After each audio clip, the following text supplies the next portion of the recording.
Listo, podemos iniciar. Muy bien, muchas gracias. Buenas tardes.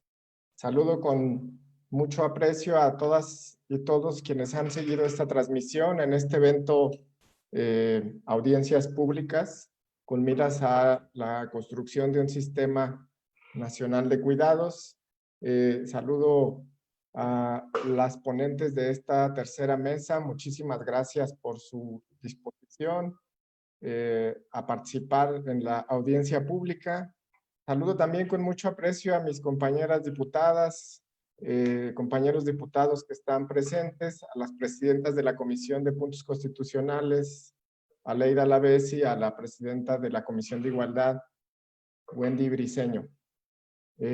También con mucho agradecimiento el acompañamiento de la Fundación Frederick Ebert. Saludos, Elisa, me da gusto que podamos caminar juntos en este esfuerzo legislativo que va a ser muy trascendente para nuestro país. Sin mayor preámbulo, vamos a dar inicio a esta tercera mesa que se ha denominado Economía del Cuidado, experiencias locales y su desarrollo en la experiencia internacional. Voy a presentar brevemente a la primera de nuestras ponentes, la doctora María Edith Pacheco, que es doctora en Ciencias Sociales, con especialidad en Estudios de Población por el Colegio de México. Es profesora investigadora del Centro de Estudios Demográficos, Urbanos y Ambientales desde 1994, integrante del Sistema Nacional de Investigadores, nivel 3. Sus campos de investigación son mercado de trabajo y género, familia y trabajo agropecuario y metodología mixta. Algunas de sus publicaciones recientes, metodología mixta, su aplicación en México en el campo de la demografía, en estudios demográficos y urbanos, uso del tiempo y trabajo no remunerado en México, con ONU, Mujeres, el Colegio de México e InMujeres. Le dejo en uso de la palabra a la doctora María Edith Pacheco para su exposición hasta por 10 minutos. Muchas gracias por la presentación. Voy a compartir mi pantalla.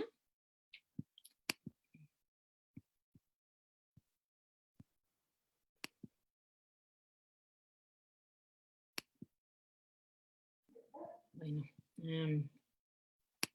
entonces comenzaré señalando que quiero responder en esta participación a 3 preguntas que serán como el eje de mi participación. La primera tiene que ver con cuál es el camino recorrido en la problematización del derecho al cuidado digno y tiempo propio en México. Entonces, para ubicar lo que ha sucedido en México en términos de visibilizar y poner en la mesa el tema. En el contexto de la Ciudad de México, en el año 16, el debate se dio en torno a la visibilización de los cuidados, un poco porque se venía el tema de generar una constitución por primera vez en la Ciudad de México, y quisiera señalar que en esta discusión hubo muchos actores, participaron muchos, pero de manera importante el papel de las constituyentes feministas fue central. Perdone, pero...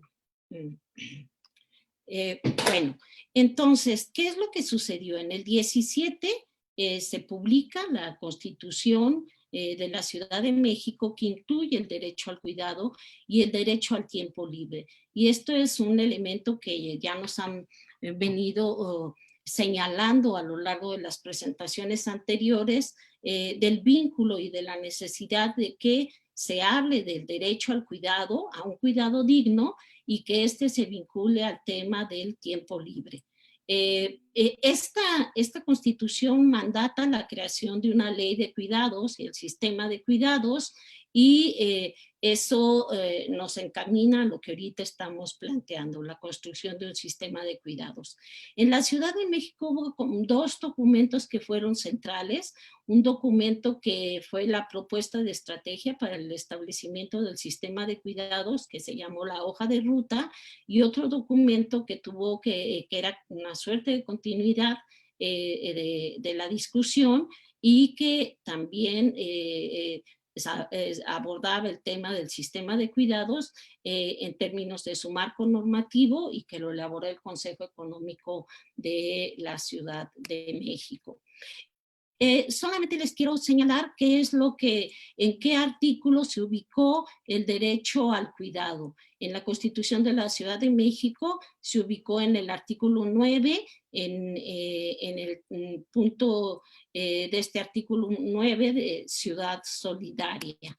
Y también el tema del derecho al tiempo libre se ubicó en el artículo 13 en ciudad habitable. Bueno, ahora veamos un poco qué ha pasado en el contexto del país. Uno de los elementos centrales es este ejercicio de visibilizar y dimensionar el tema del derecho al cuidado. En ese sentido, las reuniones anuales de uso del tiempo que organizaba ONU Mujeres fueron abriendo el debate desde una perspectiva. También hubo un libro clave que en 2009 se publicó, que fue El trabajo y familia, hacia una nueva forma de conciliación con corresponsabilidad, y al mismo tiempo las encuestas de uso del tiempo, la encuesta de corresponsabilidad social, el tema de la valoración del trabajo no remunerado a partir de las cuentas satélites. Todo esto hizo el ejercicio de visibilizar y dimensionar el cuidado. Digamos que en el 2018, ONU Mujeres e InMujeres publican un libro que se llama Bases para una Estrategia Nacional de los Cuidados. Y ahí hablan de la ruta crítica hacia la reforma constitucional. Es lo que ahorita nos estamos enfocando en cómo plantear elementos en nuestra Constitución que de manera clara y explícita hablen del derecho al cuidado, pero no cualquier cuidado, es el cuidado digno y ese vínculo del cuidado digno y el tiempo propio. Así sucede que en el 19 en la Cámara de Diputados se conforma una mesa de trabajo hacia la iniciativa de un proyecto de decreto por el reconocimiento al derecho constitucional del cuidado. Se presenta esa iniciativa el 10 de diciembre, el 10 de enero se instala una mesa, el 4 de marzo se lleva a cabo una sesión de Parlamento abierto y bueno, actualmente estamos enmarcados en una propuesta del derecho al cuidado y a cuidar. En esa primera iniciativa se hace una propuesta de cómo se entraría el derecho al cuidado en nuestra Constitución, el artículo 4 de nuestra Constitución. Entonces, de entrada, los elementos fundamentales de esta propuesta es que toda persona tiene derecho al cuidado digno, a cuidar y a cuidarse, entendiendo esto como un conjunto de actividades relacionadas y procesos que sustentan vitalmente a las personas a lo largo de todo el curso de vida, y que esto tiene que ver con una dimensión, con diferentes dimensiones, económica, social, política, cultural. Y la instrumentación de este derecho es a través del sistema de cuidados. La segunda iniciativa, que es la propuesta que incluye a varios diputados, a Lucio Hernández Palacios, a María Wendy Briceño y un grupo largo, plantea el tema en términos de que toda persona tiene derecho al cuidado y a cuidar. Entonces el Estado promoverá la corresponsabilidad entre mujeres y hombres y entonces es importante, como ya nos han venido diciendo, que la corresponsabilidad abarca no solo el tema de la corresponsabilidad entre mujeres y hombres, sino es una corresponsabilidad que incluye todos los agentes que a continuación veremos en mi presentación. Ese sistema de cuidados en esta propuesta un anexo constitucional, señala que el Sistema Nacional de Cuidados incluye políticas y servicios públicos, fundamentalmente que tengan accesibilidad, pertinencia, suficiencia y calidad. Bueno, entonces esa es mi primera respuesta a la pregunta de ese recorrido, y ahora quisiera centrarme en cómo repensar y reorganizar los cuidados en términos de esas estrategias comunes y solidarias más allá del servicio, de los servicios públicos centralizados. No solo es un asunto de servicios, en realidad el derecho a cuidado implica decir quién va a cuidar, dónde y a quién. Por lo tanto, implica considerar lugares para cuidar, servicios de cuidado, en realidad, dinero para cuidar, recursos y tiempo para cuidar, donde fundamentalmente se plantea el tema de las políticas de conciliación. Por ejemplo, licencias y permisos, que no solo sean para mujeres, es central. Entonces, abarca más allá de la importancia de los servicios públicos, el tema de la conciliación como un elemento central. Ya decíamos que la corresponsabilidad social no se puede dar si no se incluyen esos cuatro agentes: el Estado, el mercado, las familias y la comunidad. Entonces, es central que la corresponsabilidad sea social, pero también es importante que haya una corresponsabilidad familiar. Ya nos han dicho esta desigualdad entre las dedicaciones al tiempo al cuidado no remunerado y esa necesidad de reorganizar y redistribuir el cuidado entre hombres y mujeres y de distintas generaciones. Ya nos han planteado que es importante considerar las distintas generaciones. Entonces, el derecho al cuidado tiene que ser universal y no solamente de los grupos que lo necesitan. Ya nos han dicho en las presentaciones anteriores que todos somos sujetos de cuidado, somos interdependientes y que no solamente están el grupo de dependientes para atender el derecho a un cuidado digno. El cuidado tiene que estar transversalizado en las otras políticas públicas, o sea, tiene que transversalizarse en educación, en salud, en seguridad social, como un elemento central. Y a nivel social, sí pensamos que faltan incorporar actores centrales, quienes pueden presionar hacia un derecho al cuidado digno y hacia un derecho al tiempo libre. En ese sentido, actores como sindicatos, organizaciones de mujeres, fundamentalmente las trabajadoras del hogar, que son centrales en el tema del cuidado en nuestros hogares, tienen que estar incorporadas en esta estrategia hacia cómo repensar los cuidados. Ahora, el tiempo propio, desde una mirada de la economía feminista, está relacionado con el derecho a decidir cuidar, pero fundamentalmente a no cuidar de manera remunerada. En ese sentido, la existencia de un sistema de cuidados al menos debe contener políticas públicas de cuidados que atiendan a los grupos de dependencia y que permitan, en ese sentido, ejercer el derecho no solo a cuidar, sino también a no cuidar.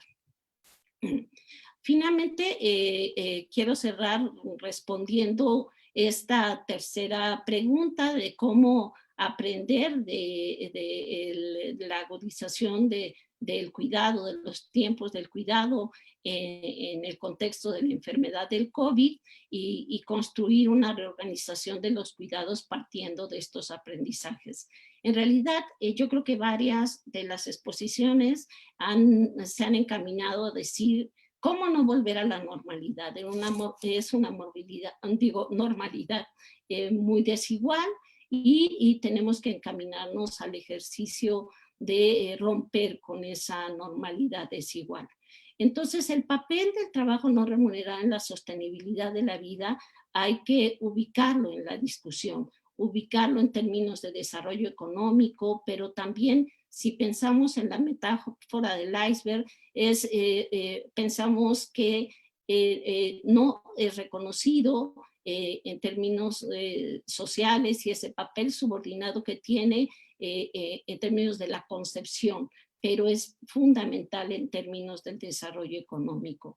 También la necesidad de remuneración en términos de programas de transferencias y a través de cuestiones fiscales es un elemento que nos tendría que llevar a volver a otro arreglo social. Visibilizar la necesidad de modificar la división sexual del cuidado es fundamental y en ese sentido las políticas de conciliación son centrales. El derecho a recibir cuidados, ya lo había dicho antes, se tiene que plantear en todos los ciclos de vida. Y el tema del tiempo propio, relacionado con el derecho a decidir cuidado o no, es parte de la base de que exista un sistema de cuidados donde realmente se plantee el cuidado digno y el derecho al cuidado de tiempo propio. Muchas gracias.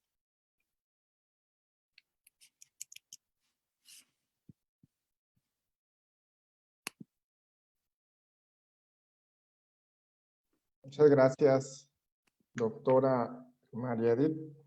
Ahora corresponde su participación a la maestra Eileen Torres Santana, a quien agradezco mucho que nos acompañe.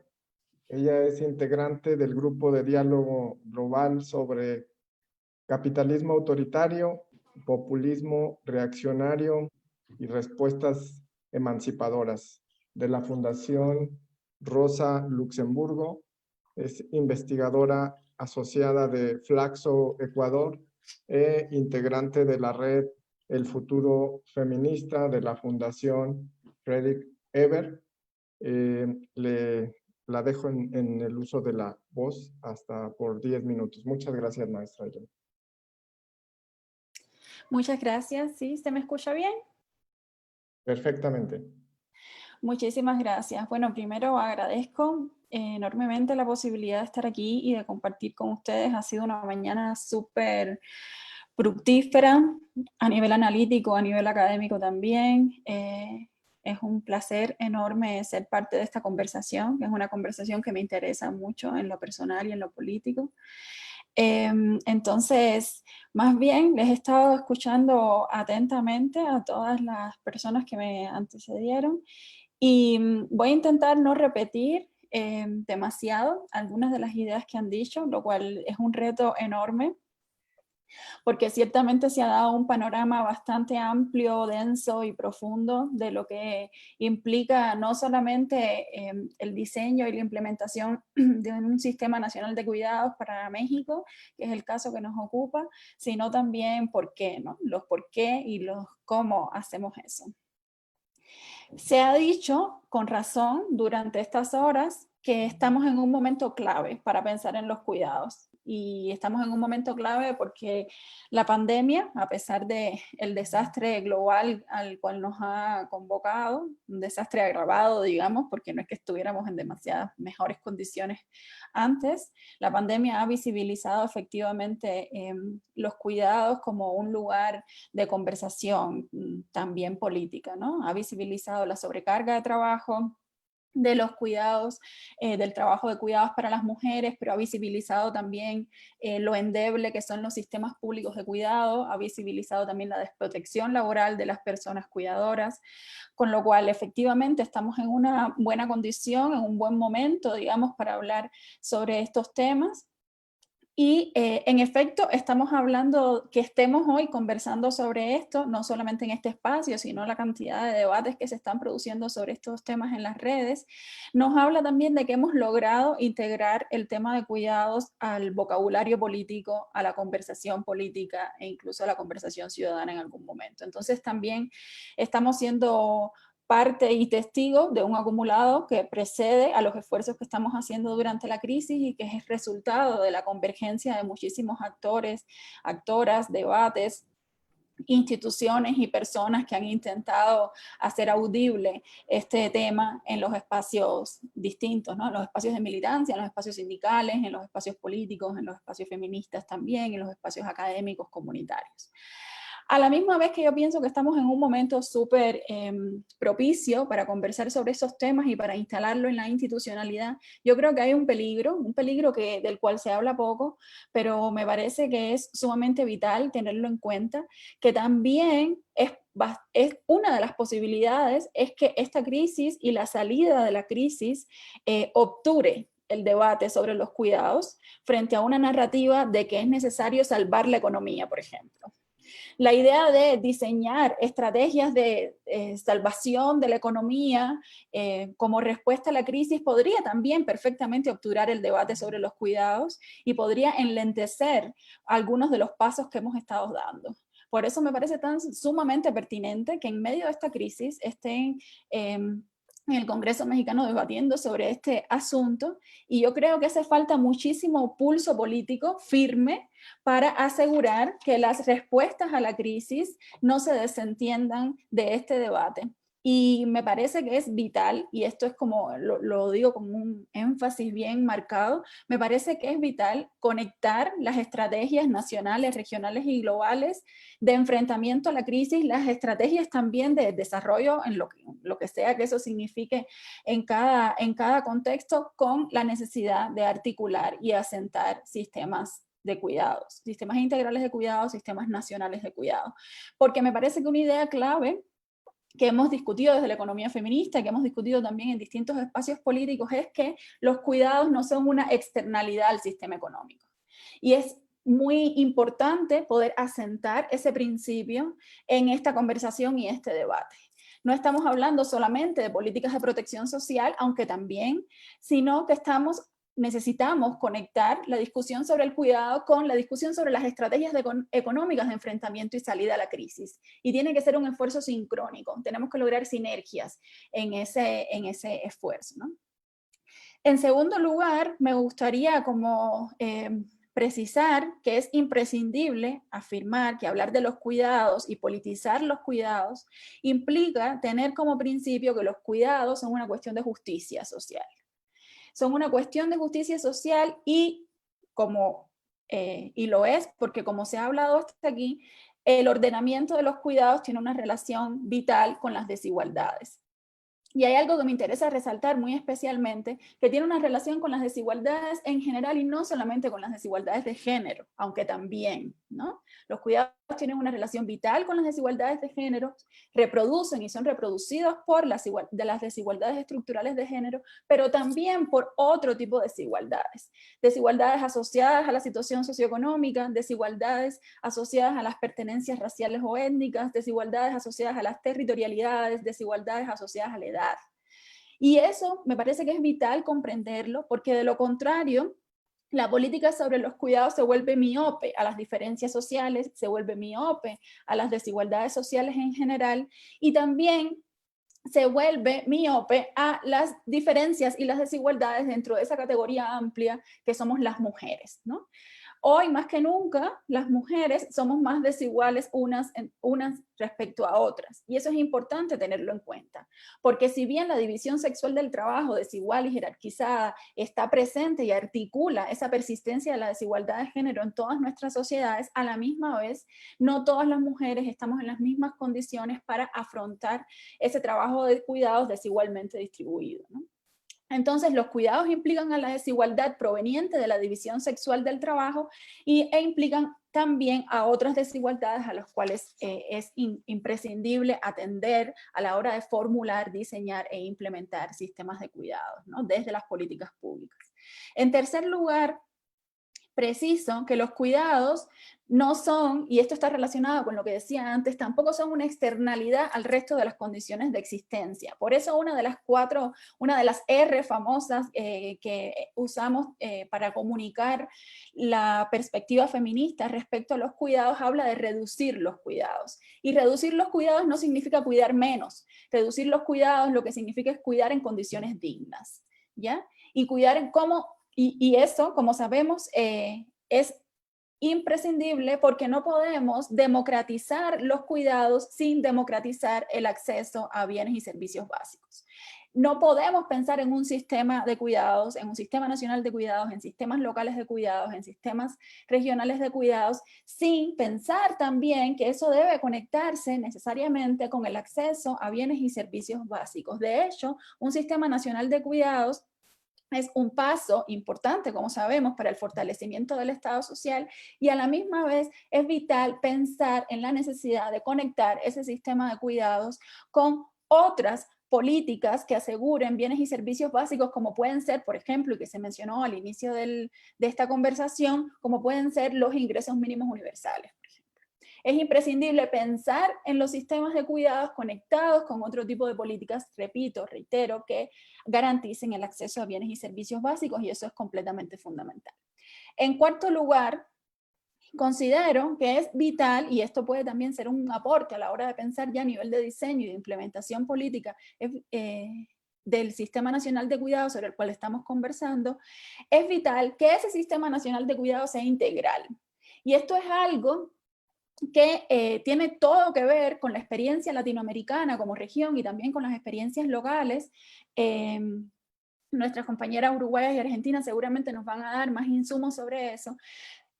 Y me parece que un eje central de la discusión es que ese sistema nacional de cuidados que se está pensando en México, y ojalá se piense en muchos más lugares, tiene que ser un esfuerzo integral.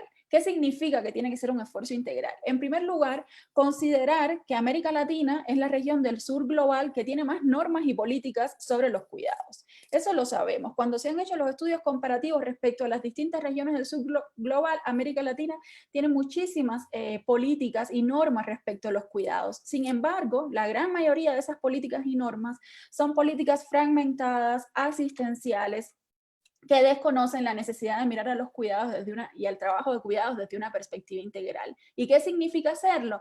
En primer lugar, significa que el Estado no debe ocuparse subsidiariamente de lo que las familias no se pueden ocupar, sino que se trata de intervenir en la redistribución de los cuidados, tanto puertas adentro como puertas afuera de los hogares, tanto en la familia como fuera de las familias. No se trata de que el Estado se ocupe o diseñe políticas públicas para aquello que la familia ya a tope y sin recursos no puede afrontar, no, sino de redistribuirlos desde el principio y desde la raíz. En segundo lugar, pensar en un sistema integral implica frenar la tendencia asistencialista y maternalista que inunda todas las políticas de los cuidados en nuestros países y en toda la región. Eso significa entonces priorizar un enfoque de derechos sobre el que se ha insistido aquí, y eso no quiere decir que no hayan políticas específicas destinadas a las mujeres. Lo que quiere decir es que la lógica del sistema integral no debe ser ni maternalista ni asistencialista. Y eso implica obviamente afrontar con mucha agudeza la tensión que existe de la efectiva existencia de la división sexual del trabajo. No es una tarea fácil, pero una cosa es la construcción de políticas específicas que atiendan a la realidad en la que vivimos, y otra es la inexistencia de políticas para desactivar esa realidad en primer lugar y que no piensen a los cuidados de forma integral, ¿no? En tercer lugar, me parece que hay que tener en cuenta, como se ha dicho bastante hasta aquí, yo creo que eso es vital, porque justo revisando la iniciativa que se piensa avanzar en la discusión en el Congreso en México, me llamaba la atención, y por eso creo que es importante que lo reafirmemos, la necesidad de que hay que pensar tanto en quienes reciben los cuidados como en quienes realizan el trabajo de cuidados, y hacerlo también pensando tanto en quienes lo hacen de forma remunerada como quienes lo hacen de forma no remunerada.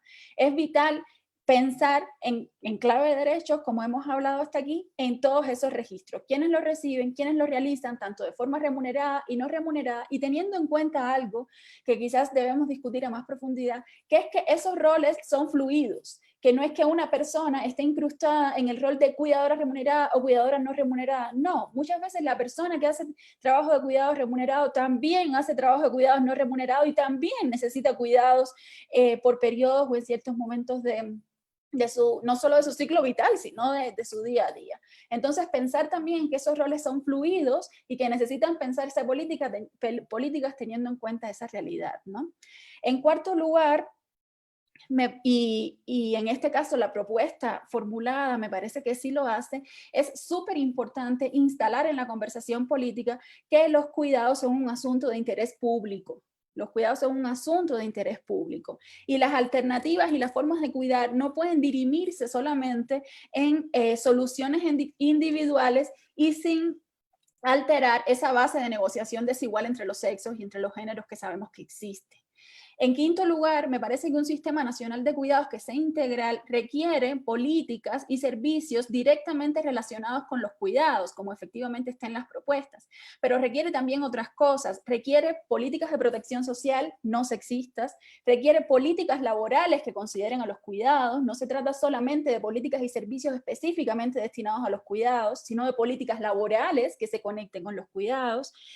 Requiere también de políticas de regulación de los mercados respecto a los cuidados, y eso es súper importante y se ha repetido en varias ocasiones en esta conversación. Requiere estimular y regular la oferta privada de cuidados, pero también exigir a las empresas privadas que se responsabilicen o se corresponsabilicen con los cuidados, y requiere políticas de concientización que subviertan las normas sociales y que permitan desnaturalizar el trabajo de cuidados, no verlo como un asunto natural y asociado a los roles de las mujeres, ¿no?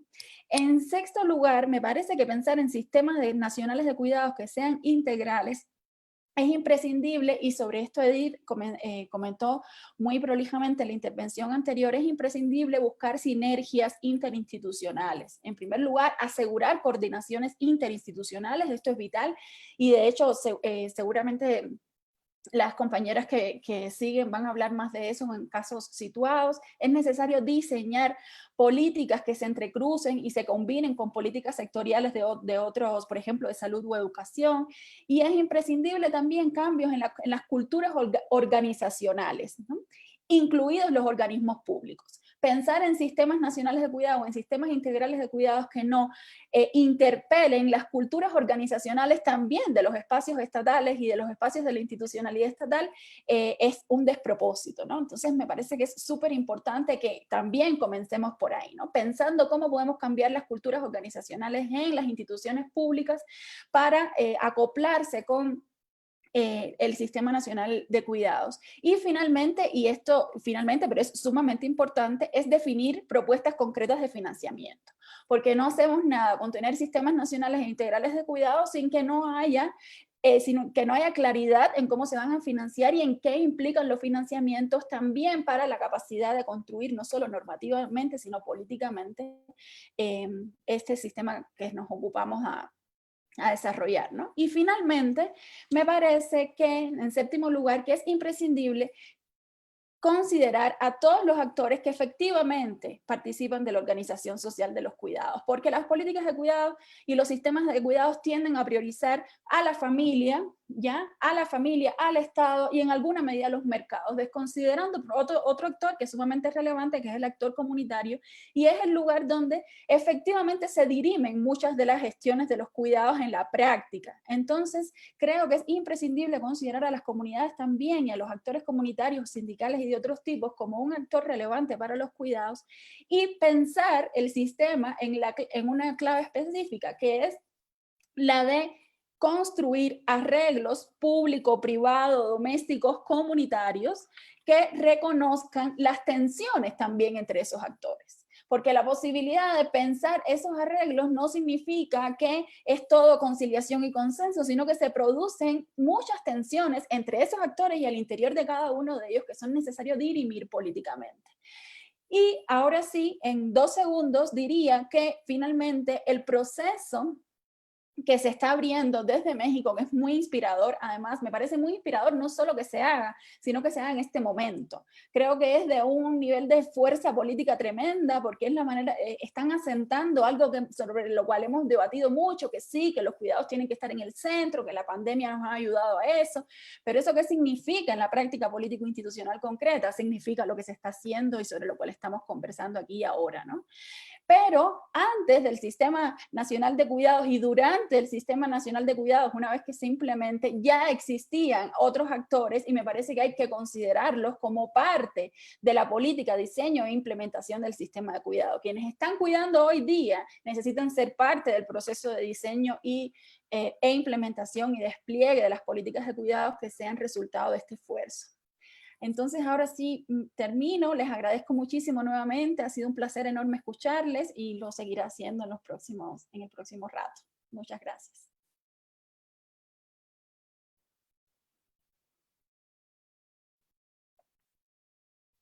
Le agradezco muchísimo su exposición, maestra Aylin. Pasamos a la siguiente ponente. Es la maestra Isabel Pérez de Sierra, quien es maestra en Políticas Públicas y Género por la Flaxo México. Actualmente colabora en Flaxo Uruguay. Allí coordina el nodo de feminismo y políticas de cuidado. También vinculada a la red Procuidados de Uruguay. Tiene usted la palabra, maestra Isabel Pérez. Bueno, muchísimas gracias. Es un verdadero placer estar invitada a esta convocatoria. Y bueno, y además quería aprovechar para felicitar también al Parlamento mexicano por estar emprendiendo este importante, sustantivo debate. Bueno, quería comenzar un poco con posicionar la importancia sustantiva de esta discusión, abordar el derecho al cuidado, tanto a recibirlo como a brindarlo en condiciones dignas. Es un asunto que realmente es sustantivo y que tiene justamente que ver con esto que planteaba Aylin, de lo común a la polis, ¿no? En ese sentido aristotélico tan antiguo. ¿Ves? Es así de común a nuestras sociedades. Sin un nuevo contrato de organización de los cuidados, la sostenibilidad de la vida, del bienestar social y el desarrollo, propiamente dicho, están en riesgo.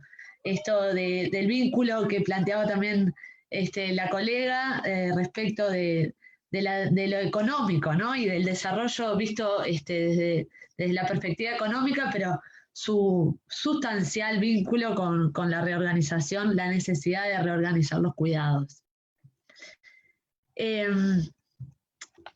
Hablar de los cuidados y de la necesidad de legislar sobre su organización implica repensar no solo, además, la redistribución en términos de géneros, cómo nos repartimos las actividades de cuidado entre hombres y mujeres, sino que también implica, y en un lugar muy importante, pensar la redistribución social.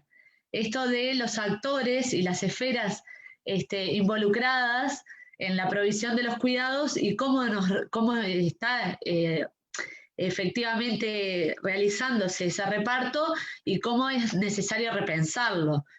No pueden seguir siendo esencialmente las familias las proveedoras de cuidado y al interior de ellas las mujeres. Tampoco el mercado puede ser quien regule esta provisión, porque es un fuerte estratificador social. De ahí un poco también aparece de nuevo el diálogo con el planteo que hacía la compañera en esto de que no solo implican los cuidados y su organización las desigualdades de género, sino que también implican y están vinculadas y las reproducen otras desigualdades. Entonces, en la medida en que no aparece una legislación, una regulación de parte del Estado, esto se reproduce y se intensifica.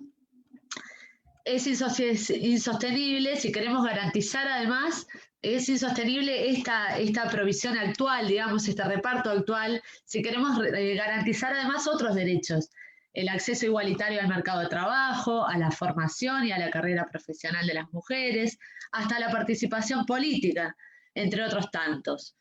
Para ello, la comunidad, pero fundamentalmente el Estado, deben asumir entonces también parte de esta responsabilidad.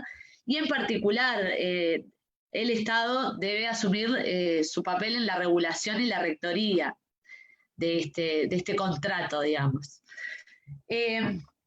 Eso era como bueno, una introducción y luego me parecía interesante traer como algunas claves del proceso uruguayo que está caracterizado, llegó en 2015 a la aprobación de una ley de creación del Sistema Nacional Integrado de Cuidados, pero que viene de un trayecto bastante más largo en el que la sociedad civil tuvo un papel muy importante en la instalación en la agenda pública antes que en la agenda político-institucional, del tema de los cuidados como un asunto objeto de políticas, como un asunto problema público, digamos, común a la polis, como decía más temprano. Y ese trayecto fue generando, a mi entender y al entender de las académicas que estamos en el tema, digamos, una densificación del debate y una conceptualización que hace que hoy esos efectos se vean, los efectos de ese proceso tan participativo y tan apropiado por la sociedad, se vean en algunos de los resultados de la política. El papel de la sociedad civil organizada estuvo fuertemente, primero en la instalación de mesas de diálogo que colocaron este tema en la agenda pública, pero que además se pusieron inmediatamente en diálogo con los actores políticos institucionales, que lo tomaron luego para sí, pero además en el proceso de consulta, un proceso de debates que tuvo lugar en 2011, en 2011, en un periodo anterior al de la aprobación de la ley, en el que recorrió todo el país y se hicieron consultas a organizaciones que tenían que ver con las 3 poblaciones, con las 4 poblaciones que definió el sistema como poblaciones objetivo, que eso también es una característica específica y una nota interesante de la visión integral que tiene este sistema. Las 4 poblaciones a las que refiere como beneficiarias son niños y niñas de 0 a 3 años, en principio, aunque la ley es más amplia, personas con discapacidad y personas mayores, y también las trabajadoras del cuidado. Entonces, al incorporar esa 4ª población, propicia, digamos, el trabajo en las 2 líneas y en la complejidad que este tema requiere. Esos debates ya integraron a estas poblaciones y a organizaciones que las representaban, y luego la formulación de la ley lo que hace es institucionalizar el lugar de la sociedad civil organizada en la conformación del sistema, en la conformación de la institucionalidad. Crea el Comité Consultivo de Cuidados, que es un órgano asesor del que participan además también nuevamente 4 sectores. El sector de la sociedad civil, el sector académico, el sector de los trabajadores organizados y el sector de los proveedores de cuidados. Es un comité que realmente da cuenta de una integralidad en la mirada de esa sociedad civil que también está, o de esas esferas sociales y grupos que están involucrados en esto del cuidado, que es realmente como para tomar nota. Además de que hoy podemos decir, luego de un primer cambio de administración, que realmente da sostenibilidad a la política más allá de los cambios institucionales de administración. Y la convierte en una política de Estado que tiene como sostenibilidad en el tiempo. Y en gran medida tiene que ver con esto de la posibilidad de seguimiento de las organizaciones y de los grupos que están involucrados en su maraña, digamos, entramado. Bien. Alguna cuestión anecdótica, pero que tiene que ver también con esto que traía Ailín, la integración específica de este Comité Consultivo de Cuidados propició, por ejemplo, la generación de propuestas de centros de cuidado en acuerdo entre empresas y sindicatos, o sea, en los que el sistema no está interviniendo con un servicio específico, sino que a través de la negociación colectiva se empezó a propiciar, se empezó a generar como esta nueva iniciativa, que ya tiene varios ejemplos, pero bueno, como nota anecdótica, sí me interesaba contar que en un inicio la propuesta en esa negociación colectiva estaba vinculada a las empresas que contaban con más de 50 mujeres. O sea, como cuestión que es ridícula, ¿no? Porque cuidamos trabajadores y trabajadoras. Pero bueno, cómo a veces no alcanza, no es suficiente con tener la iniciativa, con incorporar el problema del cuidado, sino que además se nos pueden colar los sesgos, ¿no? Androcéntricos y de género que asocian el cuidado a una tarea que es específicamente femenina, cuando en realidad la iniciativa era sumamente interesante en esto de redistribuir en las esferas sociales, y de pensar en un mercado de trabajo que también tenga en cuenta que las personas que trabajamos cuidamos, ¿no? De forma no remunerada. Pero bueno, como al principio igual se cuela un sesgo que después se revierte y por supuesto ya no es parte de los requisitos, digamos, para generar una propuesta como esta. Bueno, y también ese proceso de debate social entiendo que dejó planteados algunos acuerdos importantes. La distinción entre el trabajo no remunerado y el trabajo remunerado también es una distinción importante en esto de la construcción de sistemas de cuidados, porque una cosa es qué puede hacer una política en términos de cambio cultural, ¿no? A nivel del trabajo no remunerado, a su vez también de cambios normativos en el marco de esto de pensar mercados laborales y normativas laborales que piensen en un cuidador, en el trabajador y la trabajadora como cuidadores universales, o sea, como personas que cuidan, no necesariamente de forma específica, sino como parte de la vida.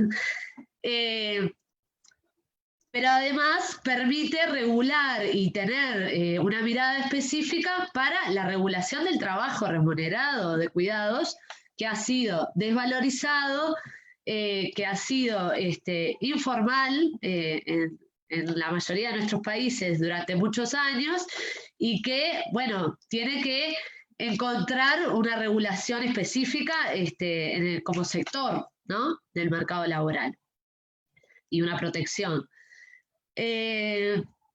Bueno, ¿qué otra cosa? Otra de las claves me parece que tiene que ver con la integralidad y la visión sistémica.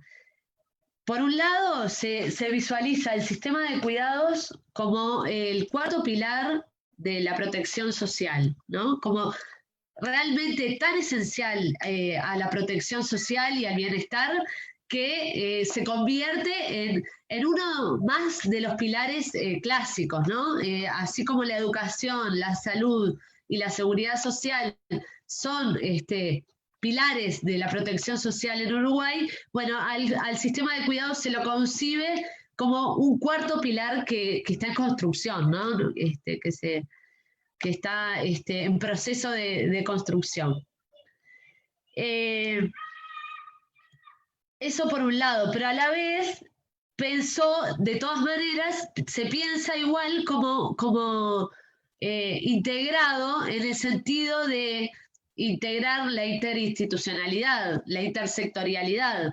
Entonces, si bien es un cuarto pilar de la protección social, no es un nuevo sector, sino que ya en su arquitectura institucional incorpora una Junta Nacional de Cuidados que lo que hace es incorporar a todos los organismos y sectores específicos en su dirección, lo que no quiere decir que sean quienes, que sea esa junta la que diseña, ¿no? Las propuestas, los servicios, las prestaciones, pero sí es el órgano conductor. Esto obligó además a repensar las propias sectorialidades, ¿no? por ejemplo, la educación estuvo obligada, digamos, a partir de su integración al sistema de cuidados, a repensarse en términos de cuánto tenía en cuenta, por ejemplo, que las estudiantes de educación media y los estudiantes, pero sobre todo las estudiantes, según las encuestas nacionales de adolescencia y juventud, dejaban de estudiar o de trabajar 1 de cada 4 por cuidar. Entonces, bueno, empezar a pensar y a repensar cuáles eran los modelos que estaban planteándose educativos y qué formatos, y si estos incorporaban o no justamente la visión de que las personas cuidamos y que además las mujeres lo hacemos en mayor medida.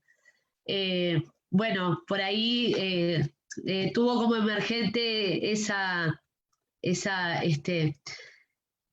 revisión, digamos, un mapa de ruta que genera espacios de cuidados para hijos de estudiantes de secundaria. Bueno, y otra de las claves me parece que tiene que ver con los consensos amplios, ¿no? Que fortalecen la sostenibilidad, que están vinculados a un amplio debate social, que están vinculados después a esa integración y esa institucionalización de la participación a través del Comité Consultivo de Cuidados, y también a que la votación y el debate parlamentario fueron muy sustantivos y que implicaron una votación unánime de la ley de creación, que bueno, que entiendo que también permiten consensos fuertes para darle continuidad a esta política. Por último, y como a modo de cierre, me parecía importante de rescatar y traer de nuevo esto del contexto y cómo la presencia del COVID-19 nos expuso de manera extrema, lo insostenible del actual orden de cuidados. O sea, no es posible, ¿no? Creo que todos y todas nos hemos dado cuenta, si ya no lo habíamos hecho, de manera tangible y concreta, que es impensable, ¿no? Sostener la articulación del trabajo de cuidados no remunerado con la vida laboral, con no sé, las actividades educativas y demás, y formativas, en un mismo escenario y en el que no hay una división, un reparto que sea más justo. Digamos, este contexto lo que hace es instalar la necesidad de replantearnos este contrato tácito y bueno, y hacer algo que realmente reconstruir ese contrato de manera más justa y equitativa para todos y todas. Creo que no solo tiene que ver además con la dimensión social que está en juego en la legislación, sino también con la dimensión de las relaciones afectivas cotidianas y concretas. Por ahí mi aporte.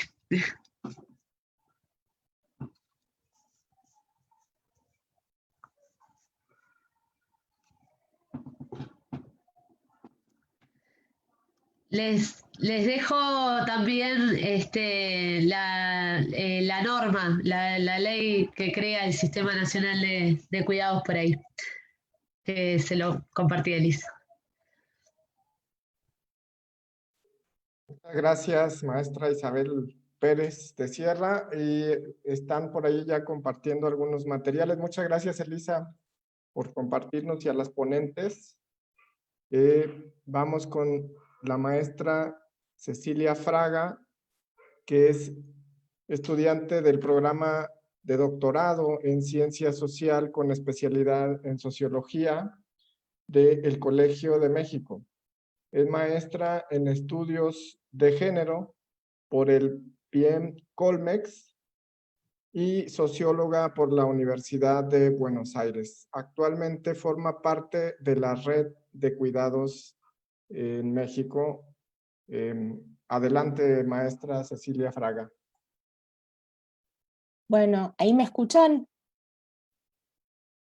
Bueno, muchas gracias. Antes que nada, aclarar que ya tengo el doctorado, por suerte, que ya me recibí y que bueno, que ahora estoy de regreso en Argentina, así que estoy más vinculada al proceso en este momento de lo que está pasando aquí en Argentina. Y bueno, les voy a compartir pantalla, así que me avisan por favor si pueden estar viendo bien. ¿Ahí se ve bien? Sí, se ve bien. Perfecto.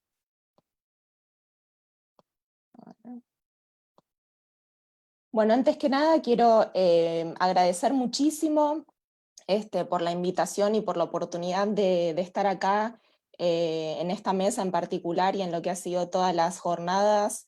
Me parece súper potente todo lo que se está haciendo desde México para impulsar este Sistema Nacional de Cuidados, así que bueno, felicitarlos de que a pesar de las circunstancias han podido lograr y reunirnos en este encuentro virtual. Lo que les voy a presentar ahora son algunas consideraciones o algunas cuestiones que están pasando en este momento actualmente en Argentina, que creo que puede servir para avanzar o tener en cuenta para lo que está haciendo el Sistema Nacional de Cuidados para el caso de México.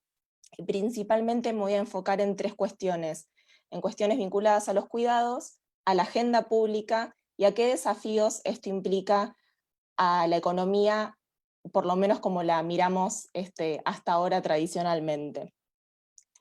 Entonces, bueno, la primera cuestión que me parece importante destacar, que esto tiene que ver también con mucho de lo que se ha dicho ya en varias intervenciones, es que claramente a partir del nuevo gobierno se inicia para Argentina una nueva institucionalidad en lo que tiene que ver con la perspectiva de género, que no solamente se ve modificada, sino que también se ve fortalecida, al punto tal de que se crea el Ministerio de las Mujeres, Géneros y Diversidad.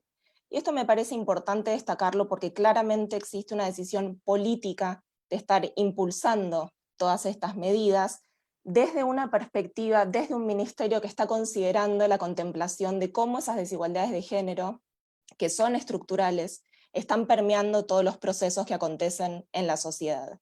Y en ese sentido me interesa destacar dos, porque creo que son los más importantes y porque también desde mi entender considero que son los que desde el ministerio se están destacando como los más importantes, que tienen que ver con comprender la violencia contra las mujeres en su vínculo con la reproducción de las desigualdades estructurales de género, y también en comprender que la organización social actual de los cuidados, que como ha sido ya señalado aquí con muchos datos y para diferentes contextos de la región, es familista y feminizada, y que esto también constituye un elemento fundamental que reproduce las desigualdades de género en un sentido estructural. Y cuando hago énfasis en la dimensión estructural de este fenómeno, quiero subrayar algo que ya se ha dicho, que es que constituye un problema de carácter societal, por lo cual no hay posibilidad de que sea resuelto de manera individual por las personas en su individualidad. O sea, requieren de estrategias integrales, complejas y a nivel societal para resolver el problema. Entonces, bueno, en este sentido y con este panorama más amplio, en donde desde el Ministerio de las Mujeres, Géneros y Diversidad se incorpora fuertemente la perspectiva de género, ha habido muy recientemente una creciente incorporación y preocupación por situar el tema de los cuidados en el marco del debate de la agenda pública. Y en ese sentido me interesa destacar al menos tres cuestiones que me parece que son fundamentales. La primera cuestión tiene que ver con lo que siempre es un poco nuestro trabajo de militancia y de cabildeo en estos temas, que tiene que ver con nombrar al trabajo de cuidados como un transmisor de las desigualdades estructurales de todo tipo, de género, por sector social, por cuestiones étnicas, raciales, por situación migratoria, por edad, por generación, y visibilizar esta situación. Asimismo, visibilizar de manera fundamental que este trabajo de cuidados, que en su enorme mayoría es realizado de manera no remunerada, es el sostenimiento del actual sistema económico en el que vivimos. Sin todo este trabajo, el sistema económico no podría estar funcionando. Y hay que realmente subrayar este vínculo de interdependencia que existe entre el modelo económico actual predatorio en el que vivimos y el trabajo de cuidado no remunerado que acontece a todo lo largo y ancho de nuestras sociedades. Y en este sentido, y teniendo esto como diagnóstico, trabajar para una redistribución más justa, como ya se ha dicho aquí, tanto al interior de los hogares, porque justamente lo que sabemos es que recae fundamentalmente en las mujeres y en las niñas, sino también una redistribución entre los diferentes actores de la sociedad, principalmente entre el Estado, entre las familias, nombrando a las familias en el plural, porque no hay una sola forma de vivir en familias, sino muchas, en el vínculo con el mercado y también atender a la heterogeneidad de ese mercado, y en la enorme cantidad de organizaciones sociales y de redes de proximidad en las cuales también se juega la atención y el sostenimiento del cuidado en la vida cotidiana. Y en este sentido, la acción por parte del Ministerio de un área específica de cuidados. Y lo que me interesa mucho destacar aquí es que, bueno, más allá de lo que se ha podido hacer hasta ahora, porque este cambio es muy reciente, como ustedes saben, el nuevo cambio de gobierno llegó recién el 10 de diciembre del 2019, lo que me parece interesante del área de cuidados es que destacan dos elementos sobre los que hay que trabajar. Dos grandes pilares los podríamos nombrar. La promoción de cambios culturales y de cambios que tienen que ver con las representaciones sociales sobre el cuidado, atendiendo a que se trata de desafíos muy complejos y que implican una temporalidad de largo plazo para cambiar estas representaciones. Y en ese sentido me interesa subrayar, más allá de todo lo que se ha dicho ya aquí sobre el trabajo de cuidados, es que el trabajo de cuidados lo podemos empezar a entender como un proceso cotidiano y que se da a lo largo de toda la vida que no termina nunca. O sea, inicia el día en el que nacimos y se termina el día que nos vamos para el otro lado. Pero mientras estemos en este plano, todos los días todos vamos a necesitar cuidados. Cuidados diferentes, cuidados más o menos específicos, cuidados más o menos intensivos, pero todos necesitamos, todas y todes necesitamos cuidados. Y la otra cuestión que resalta esta área de cuidados y con la que coincido es la cuestión de la importancia de la disponibilidad de recursos concretos, materiales y económicos, justamente para poder apalancar el cambio social. Y en ese sentido, muy brevemente, me parece interesante compartirles la elaboración de un mapa federal de los cuidados. Por motivos del COVID esto ha sido un poco retrasado, pero bueno, está ahí la decisión política hecha. Y en este sentido, destacar la iniciativa de que sea un mapa justamente federal de cuidados, en el reconocimiento de la diversidad de las formas de cuidar en un país, Argentina, y como muchas veces la mayoría de los de la región, muy heterogéneo y muy desigual. Y también en el reconocimiento de que para la articulación de toda decisión que se tome en torno a los cuidados, se ha creado ya, y está empezando ya a tomar decisiones, una mesa interministerial recogiendo la atención del cuidado en su carácter de complejidad e integral y que atraviesa diferentes áreas y esferas. Entonces es esta mesa interministerial en la que se están empezando a tomar ciertas decisiones. Y el objetivo del diagnóstico de este tipo de mapas es justamente buscar la mejor estrategia para la asignación de recursos y para el logro de esos cambios culturales, atendiendo a los contextos y a las particularidades de cada caso. Porque como mencionaba muy bien tanto Ailín como Isabel también, a veces no hace falta hacer todo de cero y crear todo de la nada. a veces de lo que se trata más que nada es de escucharnos, es de entender cuáles son las necesidades de cada una de las poblaciones que están requiriendo cuidados, y más los cuidados más intensivos.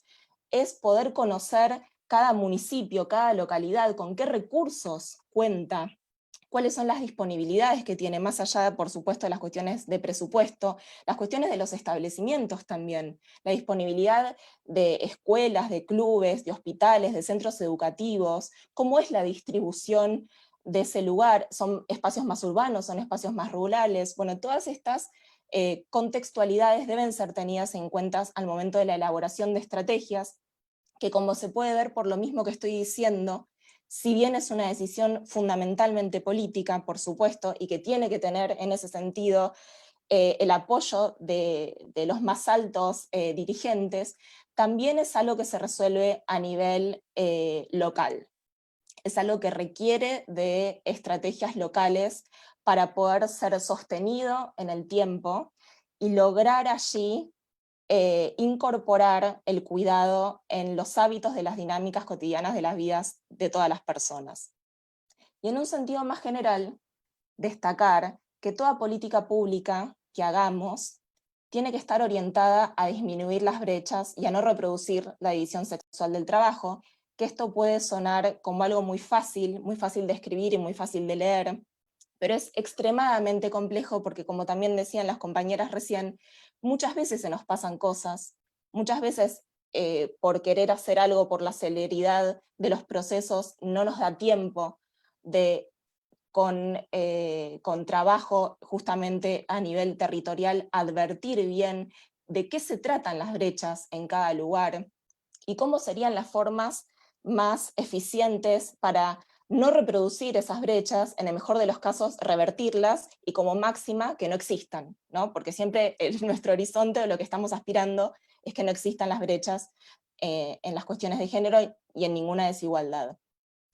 Y en este sentido me parece que una de las cosas que tenemos que tener ahí muy presentes, que ya haya sido dicho también en las mesas anteriores y que me pareció súper valioso, es cómo, para no sobrecargar en los hogares ni en las mujeres el tiempo de trabajo de cuidado, es muy necesario el reconocimiento al tiempo propio, que tiene que ver con un reconocimiento al autocuidado, también con lo que ha sido mencionado, creo que lo mencionaba Edith, con el derecho a no cuidar.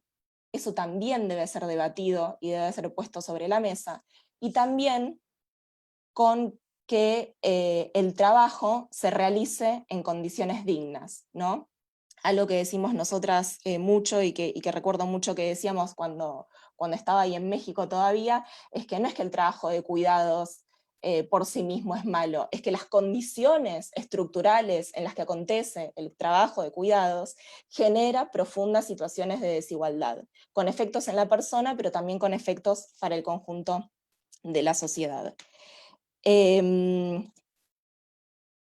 Por último, me gustaría contarles cuatro actores sociales que con motivo del COVID se han puesto sobre la mesa nuevamente en el contexto de Argentina, pero que en realidad muchos de ellos ya vienen trabajando en las cuestiones de cuidado, pero como bien ya han dicho todos ustedes aquí antes, justamente la pandemia lo que nos ha permitido, dentro de lo que es la tragedia y lo doloroso de la situación, es finalmente poder visibilizar el tema de los cuidados y en este sentido también pensar la pandemia como una ventana de oportunidades.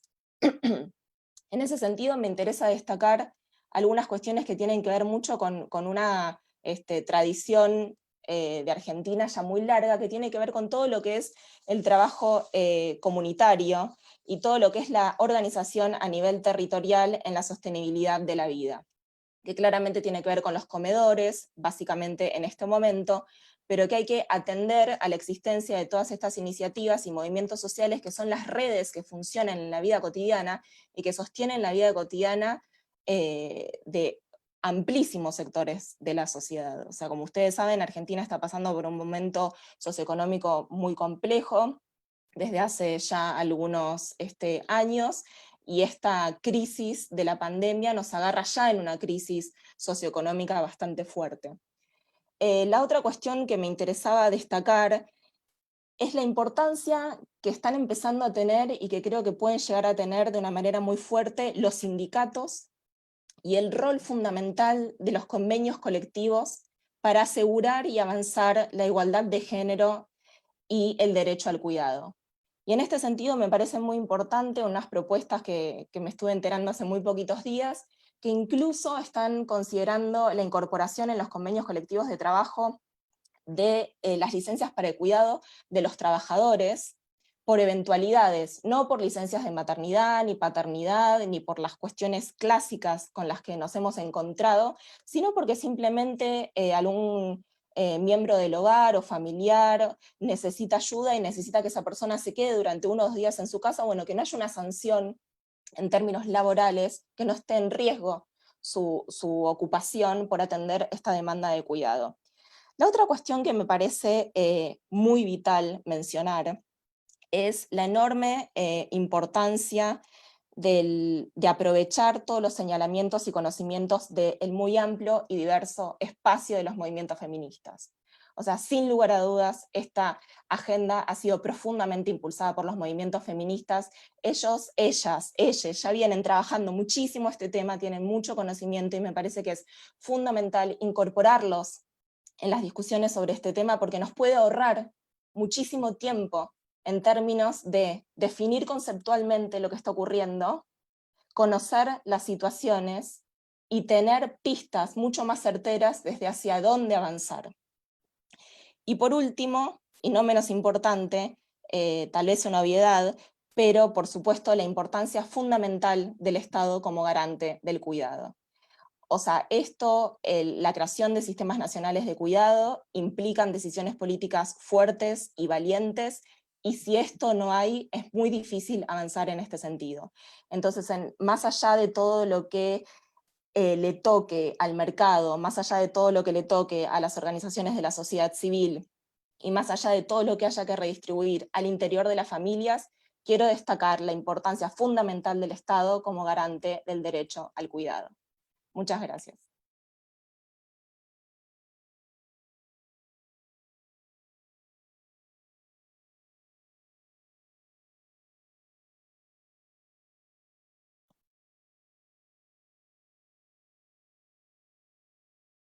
Muchas gracias a la doctora Cecilia Fraga por su exposición. Entiendo que vamos a consultar si hubiera preguntas en este bloque. Está la presidenta Aleida. Adelante, por favor, con la pregunta. Muchas gracias, diputado Ernesto Palacios. Gracias a todas las ponentes por participar en este foro que precisamente nos conduce a esta importancia de que elevemos a una responsabilidad del Estado como garante de un sistema de cuidados. En esa etapa es en la que estamos. Nuestra Carta Magna tiene que establecer esa nueva responsabilidad del Estado en un primer momento. Todo lo que se ha venido comentando conlleva a también adelantarnos a pensar en que se tendrá que considerar para este sistema que tenga que ser integral, como ya lo comentaron, pero a mí me surge la inquietud porque siempre se da en el debate parlamentario de los costos. ¿Qué implica o qué ha implicado en Uruguay, en Argentina, los costos para el Estado? Porque va a ser de lo primero que, además estamos obligados a establecer nuestra incorporación en la Constitución, con lo que implica el impacto presupuestal. Eso a mí lo único que me genera es inquietud, no tanto la duda de incorporar o no esta responsabilidad del Estado a un sistema de cuidados integral. Pero sí me gustaría conocer de qué tanto han tenido problemáticas en este respecto. Ya nuestras anteriores ponentes hablaban de preocuparnos más no por el Producto Interno Bruto, sino por la felicidad. Está bien, yo creo que tenemos que transitar a un estado distinto, a una sociedad distinta, a un pacto distinto entre sociedad y autoridades. Pero bueno, nuestra realidad nos va a llevar a que este tema se discuta. Y me gustaría conocer su opinión, sobre todo en donde ya han podido implementar este sistema en sus normatividades, en sus leyes, ¿qué ha resultado? ¿Cómo lo han enfrentado? Y bueno, esto para, insisto, nosotros también poder alimentar nuestro dictamen de estas consideraciones. Muchísimas gracias. Sí, les consulto a nuestras ponentes a ver quién desea contestar. Yo podría comentar brevemente que en el caso de Uruguay, bueno, a ver, hay como dos dimensiones.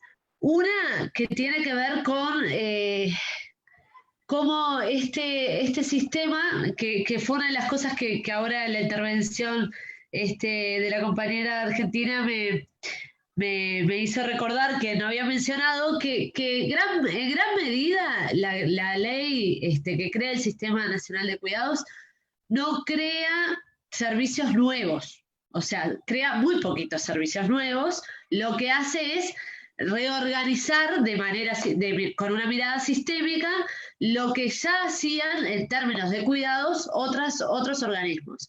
Por ejemplo, en el caso de los centros de educación y cuidados en primera infancia, que ya estaban bajo digamos, en el presupuesto ya tenían una etiqueta en el organismo rector de las políticas de infancia, en el INAHU, el Instituto Nacional del Niño y el Adolescente. En ese sentido, entonces no hay una incorporación de nuevo presupuesto, sino que se da continuidad, sí se da una inyección fuerte de incremento en el presupuesto porque hubo una ampliación de cobertura muy amplia, pero de todas maneras no crea digamos ahí un nuevo sector de gasto.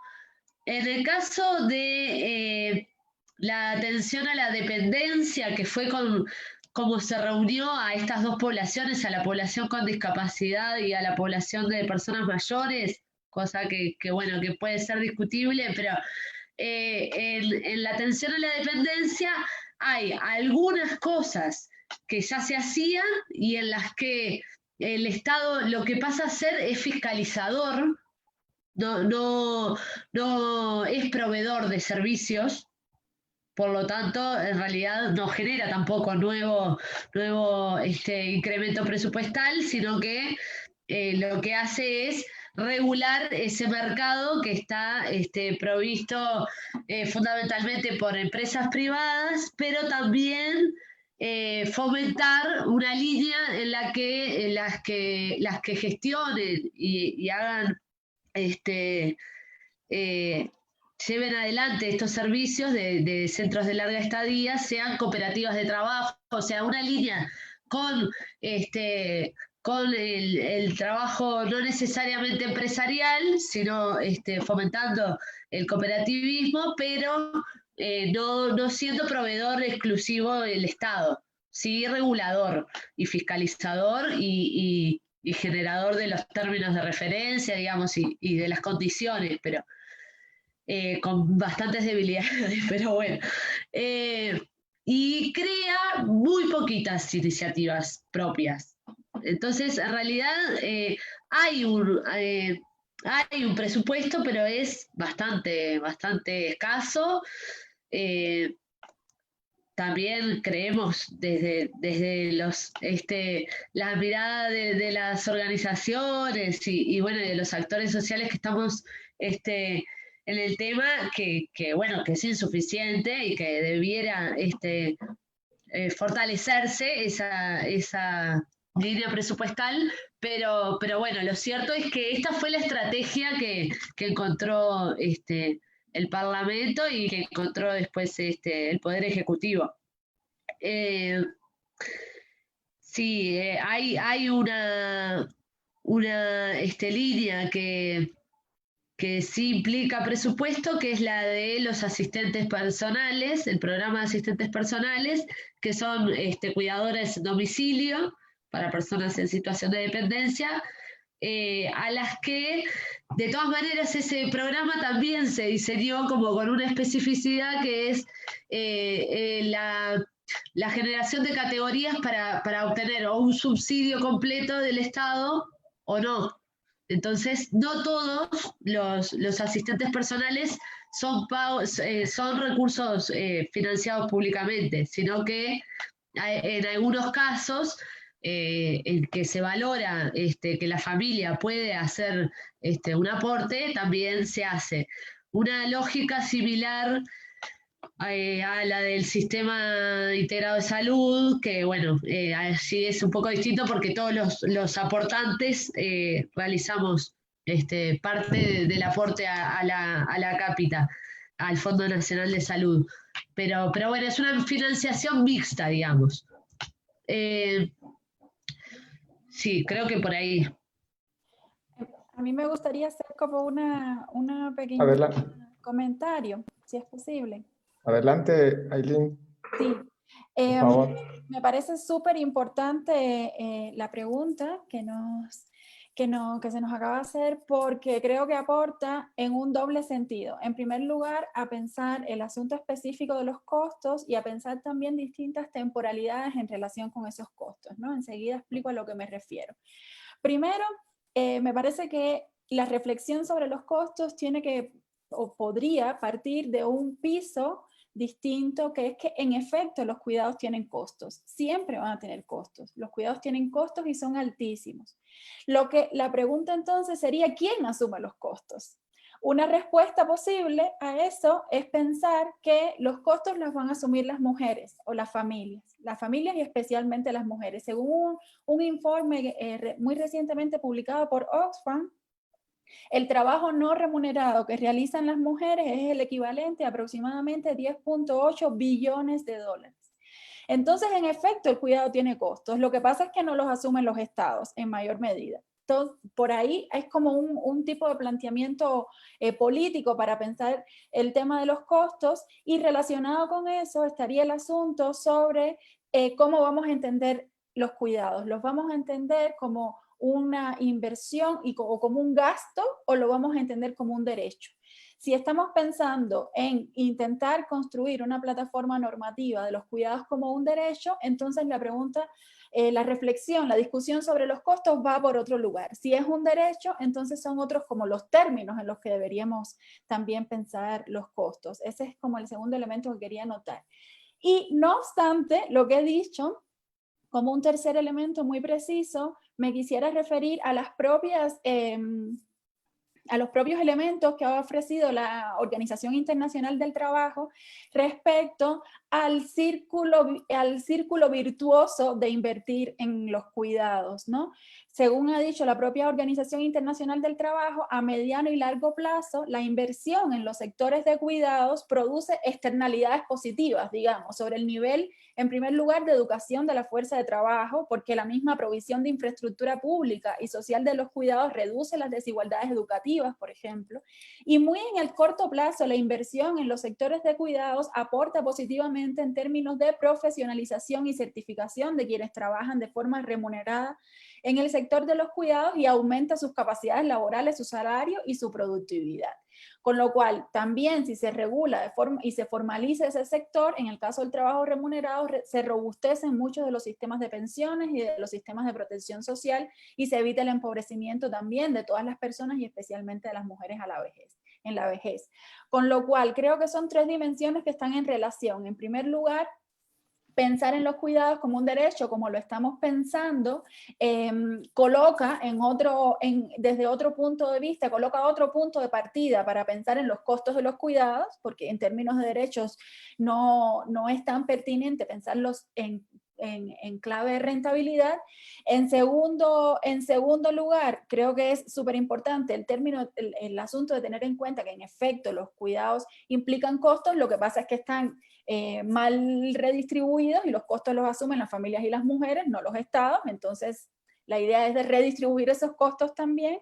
Y bueno, en tercer lugar, que incluso en términos de inversión se ha advertido también por la propia CEPAL o por la propia Organización Internacional del Trabajo, que tiene efectos positivos para las economías en el corto y mediano plazo. Entonces quizás estos pueden ser argumentos que también se manejen a nivel del debate político sobre cómo instaurar este proyecto. Gracias. ¿Alguien más de las ponentes que quiera comentar algo? Muy brevemente, Sí. complementar, tal vez simplemente que también hay que pensar en el rol del mercado, ¿no? Y en el rol de las organizaciones, y cómo el Estado va a decidir construir ahí alianzas y articulaciones, porque no necesariamente, incluso en términos de que lo estemos pensando desde una mirada de costos, que ya sabemos que no compartimos, pero se entiende que la pregunta viene, también hay allí una responsabilidad, ¿no? De cómo eso se va a repartir entre los diferentes actores. Recordemos que lo que hicimos hincapié en las diferentes intervenciones es que tiene que haber una nueva organización social de los cuidados en donde se tenga que repartir de un modo diferente a como está haciendo ahora entre las familias, los hogares, el Estado, el mercado y las organizaciones de la sociedad civil y los movimientos sociales. Y en ese sentido, el rol del Estado es fundamental en poner sobre la mesa cómo va a ser esa nueva redistribución de los cuidados y qué parte le va a tocar a quién. Gracias. Gracias. ¿Alguien más? No tenemos en el chat otra pregunta, entonces simplemente para concretar, bueno, decirles que para quienes estamos inmersos en el proceso legislativo desde la Cámara de Diputados, es un verdadero privilegio haber escuchado a nuestras ponentes. La verdad es que sé que nos han apoyado muchísimo con una extensa relatoría, pero verdaderamente creo que hay muchos elementos de enriquecimiento de este proceso de reforma. Yo destacaría, creo que algunas coincidencias en la corresponsabilidad. Efectivamente, sumar la corresponsabilidad mercado, Estado, sociedad, familia, pero también a las organizaciones, también a los sindicatos y se decía también a las trabajadoras del hogar y otras actoras y actores, que es muy bueno. Hay que revisar esa parte. También, efectivamente, que no sea en este momento que es clave para el mundo, para nuestros países, que no sea que la atención de la emergencia económica tienda a o permita que de alguna manera se pueda obstaculizar o se pueda dar un abordaje que no corresponda con la labor por los sistemas de cuidados. No es, como bien se dijo, una externalidad del desarrollo ni del modelo económico, sino es algo que permite justamente que tenga lugar el modelo económico, que funcione la economía y también la coincidencia de que efectivamente es un tema de justicia social y que se relaciona inicialmente con las desigualdades de género, pero también con las demás desigualdades, y que es fundamental visualizar la necesidad creo que todas coincidieron en esto del nuevo arreglo, un nuevo contrato, que tiene que repensar a partir de la redistribución, y por supuesto leído en clave de derechos y no volver a la visión asistencialista y por supuesto la visión sexista. Creo yo que fue muy interesante también la revisión del caso de Uruguay y del caso de Argentina, la institucionalización de la participación de la sociedad, de la sociedad civil, y muy importante la participación de la población objetivo, de la población que está involucrada. En fin, es muy, muy interesante estos casos que yo considero van a ser de mucha utilidad, también estos materiales que nos han compartido. Yo creo que hay una coincidencia también en la integralidad. Y bueno, resaltar mucho esto que está sucediendo allá, que están elevando en el ámbito político la cuestión de los derechos de las mujeres, esto de la creación del Ministerio de las Mujeres, que es inédito, que va seguramente a trascender en las políticas, pero sobre todo en la vida de las personas. En fin, el mapa federal de cuidados también me parece muy, muy interesante, porque eso tenemos que tomarlo en cuenta en la discusión que hagamos acá, que nosotros aquí tenemos un país muy diverso y muy desigual. En México tenemos varios Méxicos, ¿no?, con realidades abismalmente distintas entre el norte, el centro y el sur. Me parece muy, muy importante. Yo hasta ahí dejaría, insisto, hay una relatoría muy extensa. Agradezco muchísimo, muchísimo a nuestras 4 ponentes y decirles que seguramente va a ser muy trascendente este diálogo para mejorar el proyecto, que yo espero se convierta en un verdadero pilar del nuevo estado de bienestar que nos hemos propuesto construir en México. Muchas gracias y un abrazo a la distancia.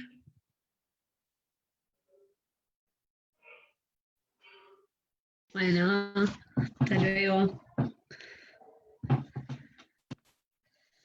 Todas las ponentes.